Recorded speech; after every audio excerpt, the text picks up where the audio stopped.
ഈശോ മിശിഹായ്ക്ക് സ്തുതിയായിരിക്കട്ടെ. മിശിഹായിൽ രക്ഷിക്കപ്പെടുന്ന മാതാപിതാക്കളെ, സഹോദരങ്ങളെ, പ്രഭാതത്തിൽ ദൈവത്തിൻ്റെ അനന്തമായ സ്നേഹവും കൃപയും സൗഖ്യവും നമ്മുടെ ജീവിതത്തിൽ വന്ന് നിറയട്ടെ എന്ന് പ്രാർത്ഥിക്കുന്നു. ഈശോ മിശിഹായ പ്രലോഭനങ്ങൾ നാം കണ്ടുപിടിക്കുക. വിശുദ്ധ വിശേഷം 4-ാം അധ്യായം 8-ാം തിരുവചനത്തിൽ വീണ്ടും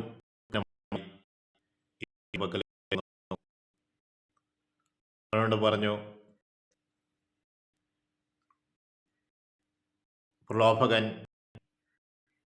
ഈശോയെ ഒരു ഉയർന്ന മലയിലേക്ക് കൊണ്ടുപോയി.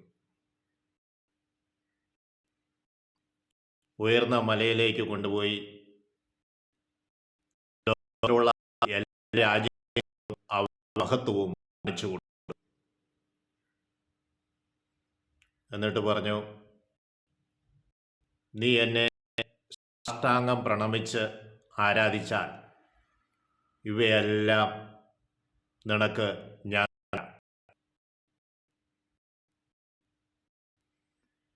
ഓർക്കണമേ, സാത്താനെ രണ്ട് വിജയിച്ച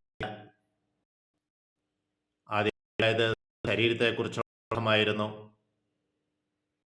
രണ്ടാമത് പറഞ്ഞ അധികാരത്തെക്കുറിച്ചുള്ള കാര്യങ്ങളാണത്.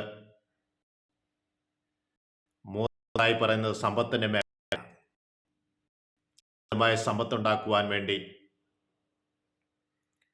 പല പ്രലോഭനങ്ങളും ജീവിതത്തിലേക്ക് വരും. അതാണ് പറഞ്ഞത്, അവൻ ഈശോയുടെ ഉയർന്ന മലയിലേക്ക് കൊണ്ടുപോയി. ലോകത്തിലുള്ള പല രാജ്യങ്ങളും ഇവിടെ മഹത്വവും അവന് കൊടുത്തു.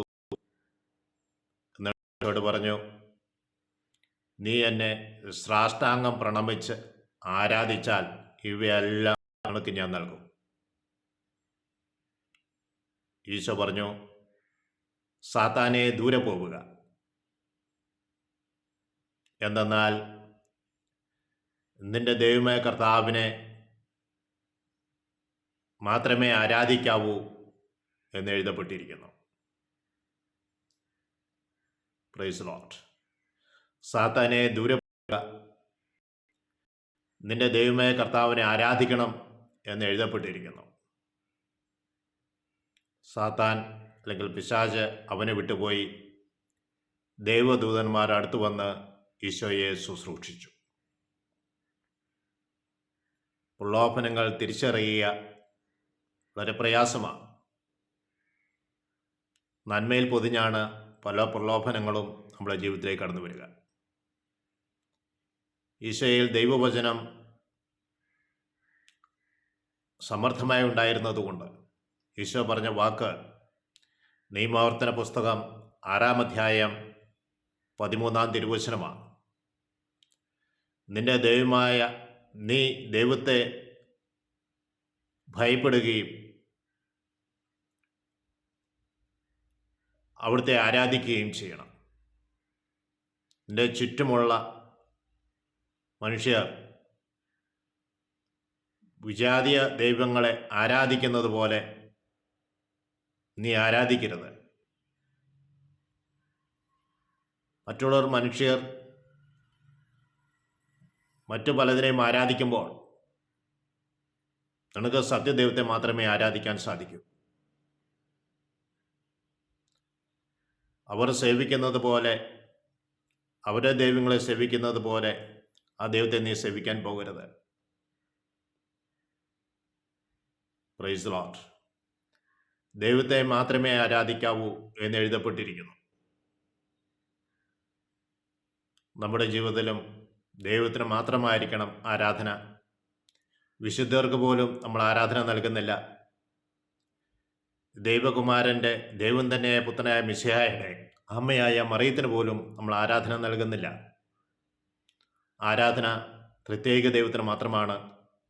പിതാവ്, പുത്രൻ, പരിശുദ്ധാത്മാവിന് മാത്രമാണ് നമ്മൾ ആരാധന അർപ്പിക്കുക. പുറപ്പാട് പുസ്തകത്തിലൂടെ മോശയുടെ ദൈവം പറഞ്ഞതും, നീ ചെന്ന് ഫർവോയോട് പറയുക, എന്നെ ആരാധിക്കാനായി എൻ്റെ ജനത്തെ വിട്ടുതരിക എന്നാണ്. അപ്പോൾ ദൈവത്താൽ തിരഞ്ഞെടുക്കപ്പെട്ട ജനത്തിൻ്റെ അവകാശവും അതുപോലെ തന്നെ അധികാരവും ആണ് ദൈവത്തെ ആരാധിക്കുക എന്നുള്ളത്. എൻ്റെ അപ്പനെ ആരാധിക്കുക എന്നുള്ളത് എൻ്റെ അവകാശമാണ്, മകനെന്ന നിലയിൽ എൻ്റെ അധികാരമാണ്. സ്നേഹമുള്ളവരെ, നമ്മൾക്ക് ദൈവത്തെ ആരാധിച്ച് സാത്താൻ്റെ പ്രലോഭനങ്ങൾ നമ്മുടെ ജീവിതത്തിൽ ഉണ്ടാകുമ്പോൾ അവയെല്ലാം മാറ്റി നിർത്തി സാത്താനെ ദൂരെ പോവുക എന്ന് നമ്മൾക്ക് ഏറ്റുപറയുവാനുള്ള ധൈര്യം ലഭിക്കുവാൻ വേണ്ടി നമ്മൾക്ക് ദൈവത്തോട് പ്രാർത്ഥിക്കാം. പരിശുദ്ധാത്മാവേ, ഞങ്ങളെ സഹായിക്കണമേ. പരിശുദ്ധ അമ്മേ, ആശ്രയമാതാവേ, ഞങ്ങൾക്ക് വേണ്ടി നിരന്തരം മധ്യസ്ഥം വഹിക്കണമേ. ഈ നോമ്പുകാലം, ഈ വിശുദ്ധ നോമ്പുകാലം ഫലദായകമായി തീരുവാൻ പ്രലോഭനങ്ങളിൽ നിന്ന് അകന്നു നിന്നുകൊണ്ട് പറ്റുന്ന നന്മകൾ ചെയ്ത് മുന്നേറുവാനുള്ള കരുത്ത് ഞങ്ങൾക്ക് ലഭിക്കാൻ ഇടവരുത്തണമെന്ന് പ്രാർത്ഥിക്കുന്നു. പിതാവിനും പുത്രനും പരിശുദ്ധാത്മാവിനും സ്തുതി. ഈശോ മിശിഹായ്ക്ക് സ്തുതിയായിരിക്കും.